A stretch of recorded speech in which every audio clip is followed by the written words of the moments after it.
À quoi renvoient les grottes mariales dans le christianisme? Alors, les grottes mariales dans le christianisme renvoient à la cavité vaginale. Et tu remarqueras que dans ces grottes, on y place souvent une image mariale.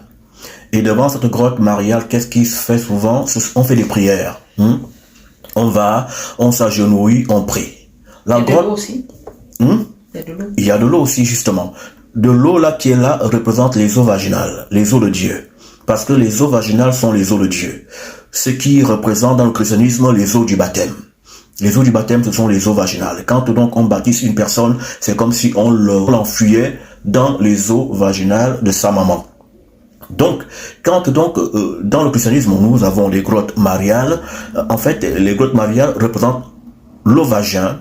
Et lorsqu'on y prie devant ces grottes, c'est parce que le vagin est le temple du Seigneur. Lorsque vous allez à l'église, lorsque vous entrez dans le temple, c'est comme si vous entriez dans le vagin.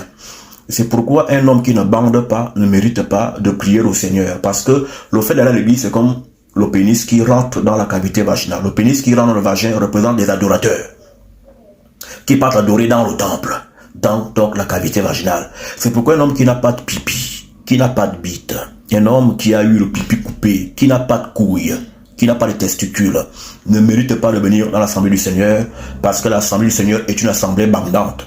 Il faut être bandant pour adorer le Seigneur. Et la cavité vaginale est le temple du Seigneur.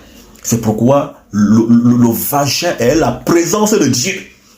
Qu'il faut que les femmes comprennent l'importance de ce qu'elles trimballent entre les deux poteaux qu'on appelle leurs jambes. Elles ont le temple du Seigneur. Elles sont le temple de Dieu.